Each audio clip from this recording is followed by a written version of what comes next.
ओम शांति। आज दिनांक 29 दिसंबर 2022। प्रातः मुरली बाप दादा मधुबन। बाबा बोले, मीठे बच्चे, कोई कितना भी गुणवान हो, मीठा हो, धनवान हो, तुम्हें उसकी तरफ आकर्षित नहीं होना है। जिस्म को याद नहीं करना है।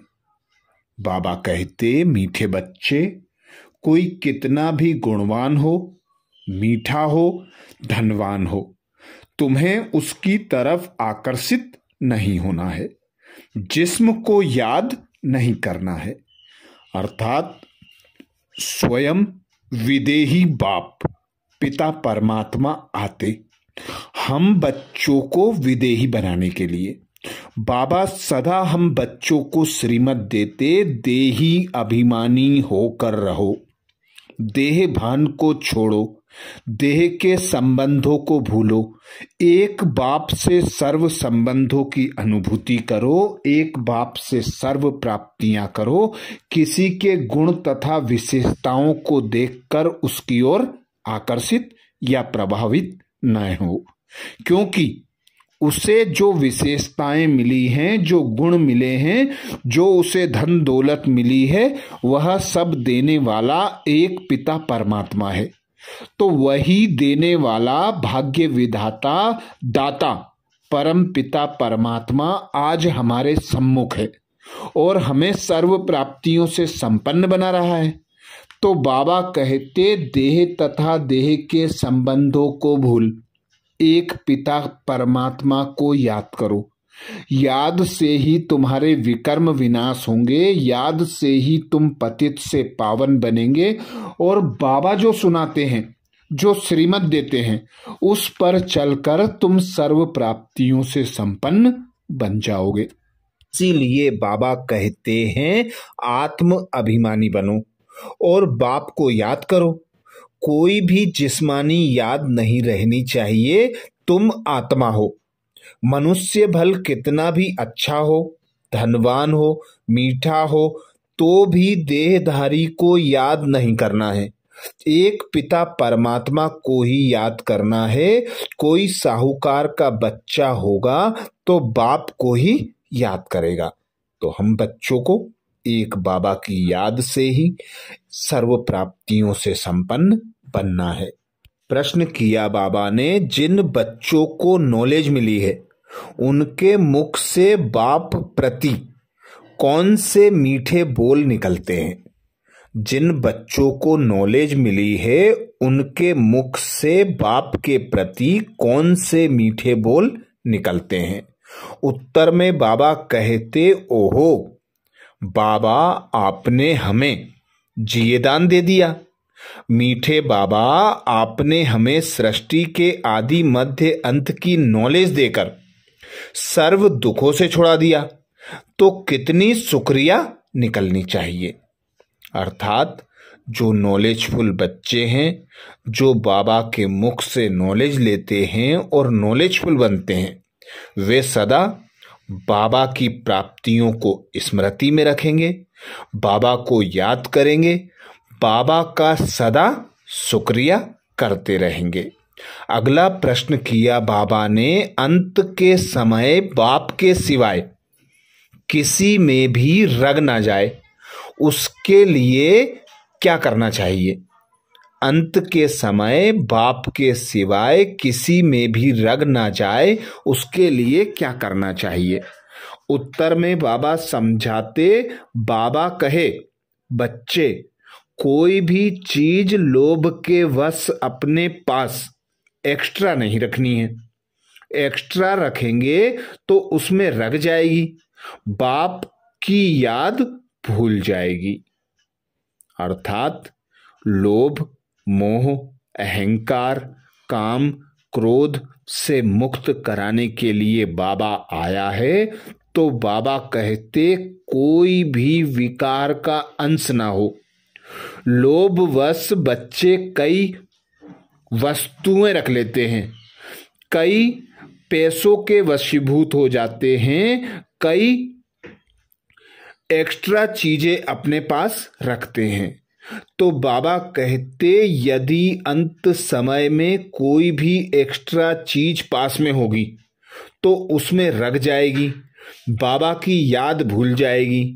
सदा यह स्मृति रखना है कि हम बच्चे पुरुषार्थ कर रहे हैं अंतमति सद्गति प्राप्त करने की। तो अंतमति यही सही है कि एक बाबा की याद हो।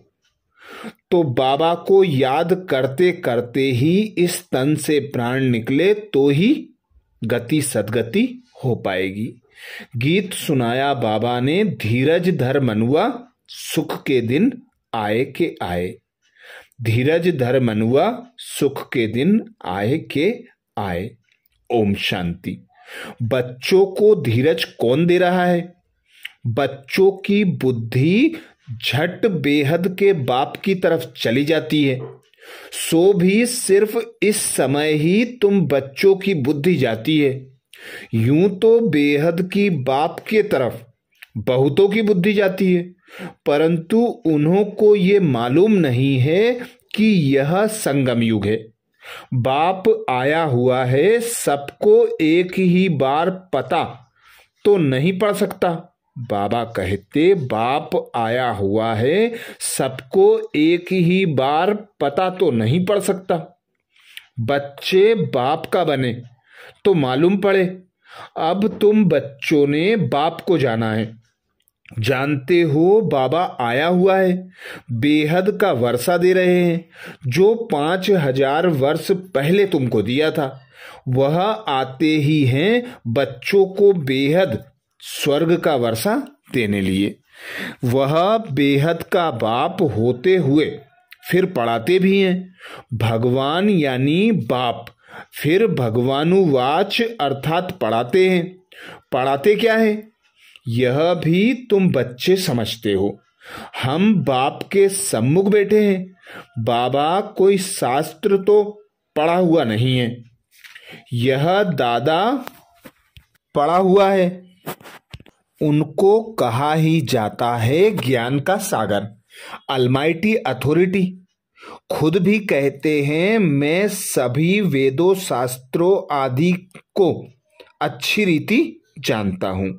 यह सब भक्ति मार्ग की सामग्री है, यह मेरे रचे हुए नहीं है। पूछा जाता है यह शास्त्र कब से पढ़ते आए हो, तो कहते हैं परंपरा से चला आया है।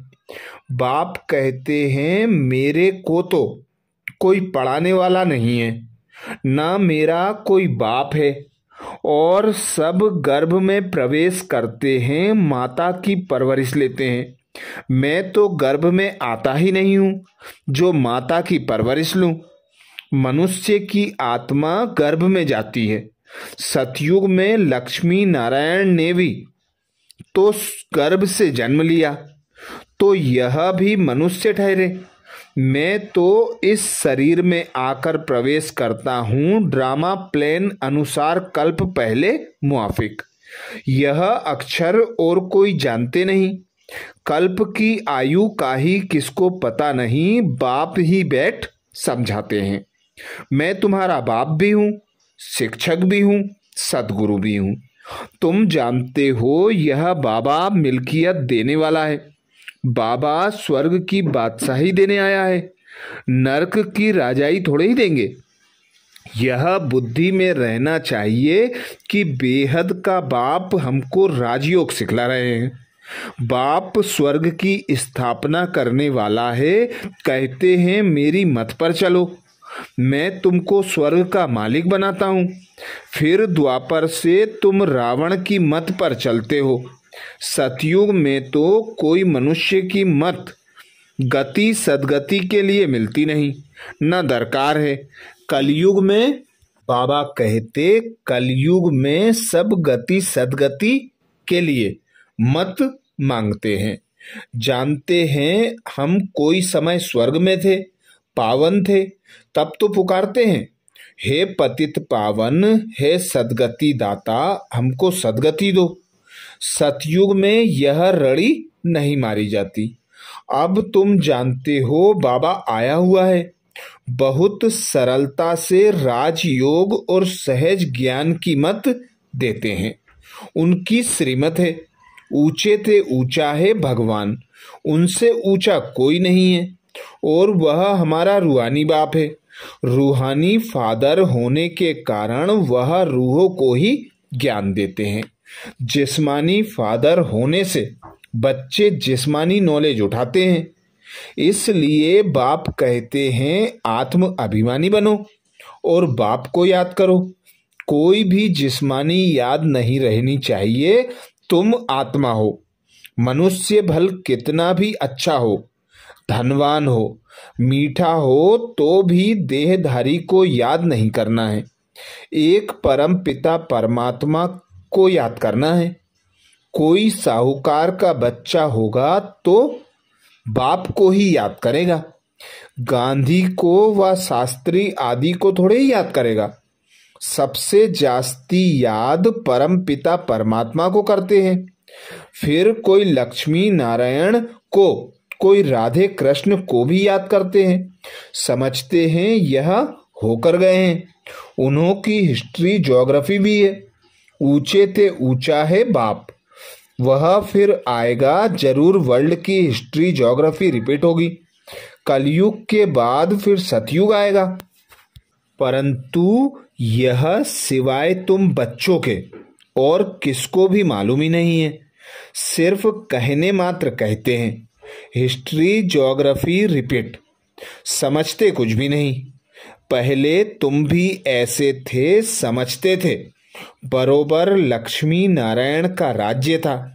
परंतु कितना समय चला, क्या हुआ, फिर वह कहाँ चले गए, कुछ भी पता नहीं था।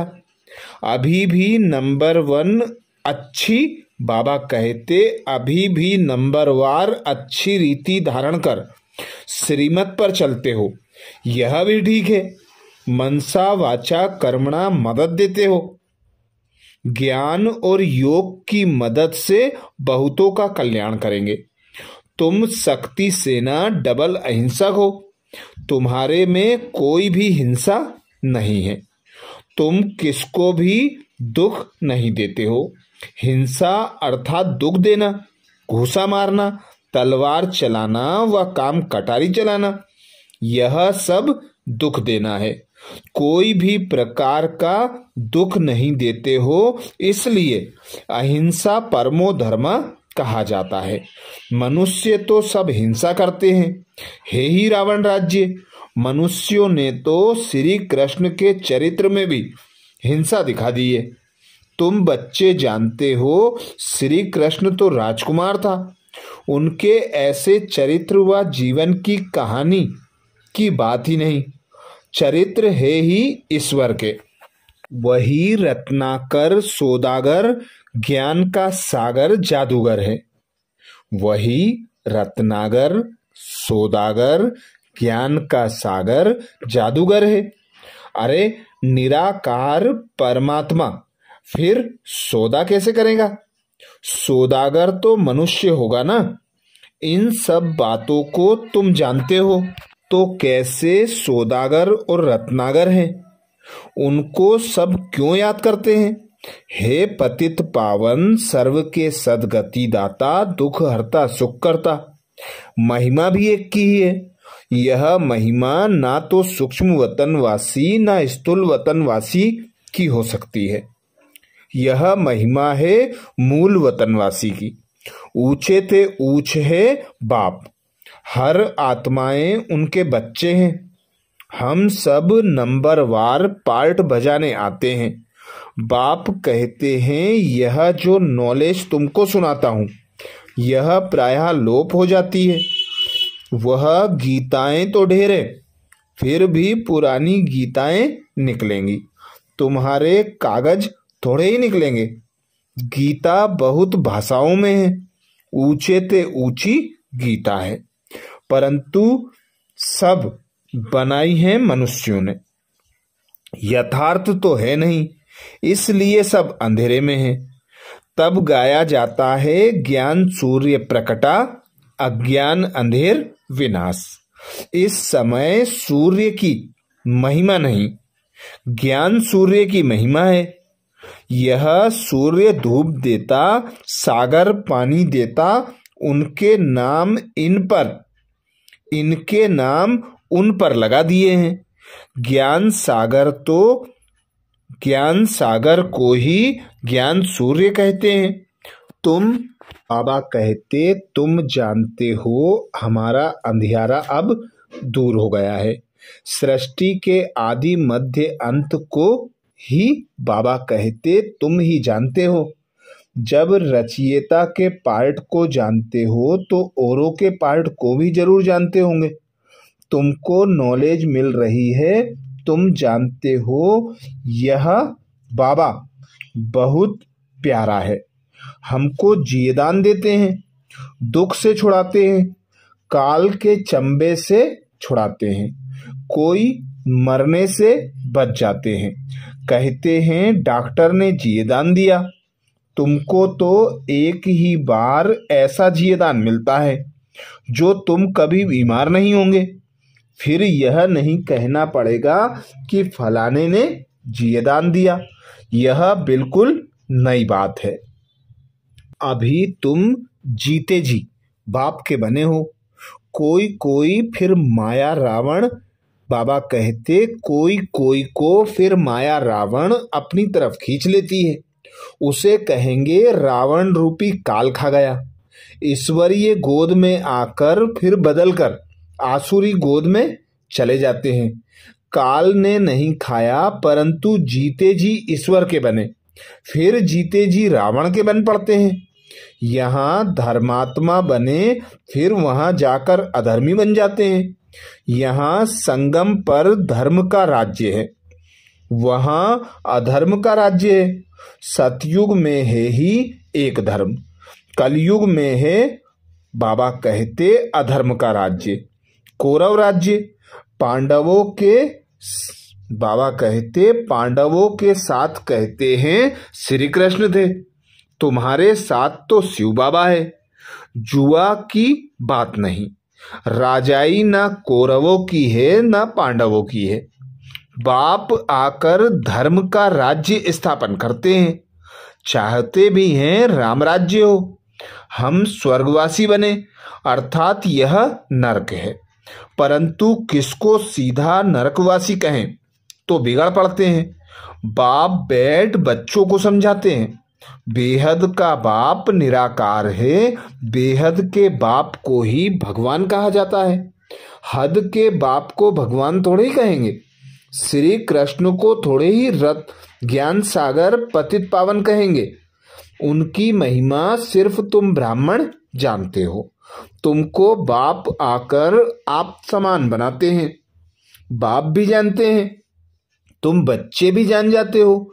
वर्षा मिल जाता है, जैसे कि लौकिक बाप से बच्चों को वर्षा मिलता है, वह तो अलग अलग है।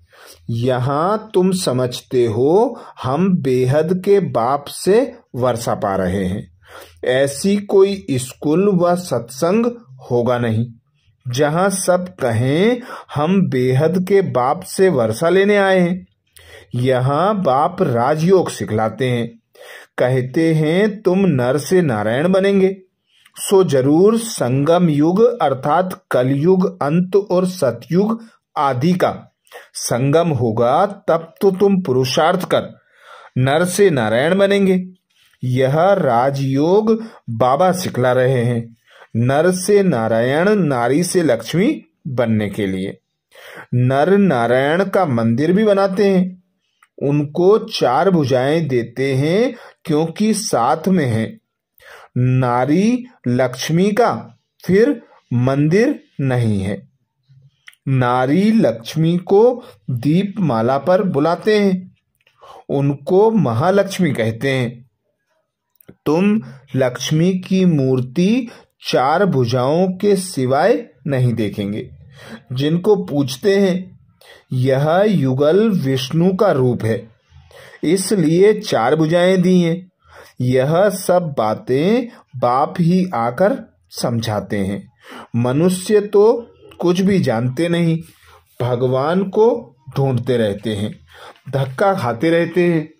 घर में बाबा कहते धक्का खाते रहते हैं, भगवान तो है ही ऊपर, फिर ढूंढने की क्या दरकार है। मंदिर में जो श्री कृष्ण का चित्र है वह चित्र घर में रख क्यों नहीं पूजते? खास मंदिर में ही क्यों पूजे जाते हैं? मंदिर में जाएंगे, पैसे रखेंगे, दान करेंगे, घर में दान किसको करेंगे? तो यह सब भक्ति मार्ग की रस्में हैं। बाप कहते हैं तुमको कोई भी चित्र रखने की दरकार नहीं। क्या तुम शिव बाबा को नहीं जानते हो जो चित्र रखते हो? क्या चित्र रखने से याद कर सकते हो? बाबा जीता है, फिर बच्चे चित्र क्यों रखेंगे? बाप तुमको ज्ञान दे रहा है, फिर चित्र का क्या करेंगे? बूढ़े हैं, याद भूल जाती है, इसलिए चित्र दिया जाता है। बाकी और कोई भी देहधारी को याद करते रहेंगे तो अंत समय वही याद आएगा। कुछ ना कुछ रग है तो वह तुम्हारे पीछे पड़ेगा। फिर भल कितने भी शिव बाबा के चित्र रखो, अगर रग और तरफ होगी तो वह याद जरूर आएगा। इसलिए बाबा कहते हैं बच्चे पूरा नष्टोमुहा बन जाओ।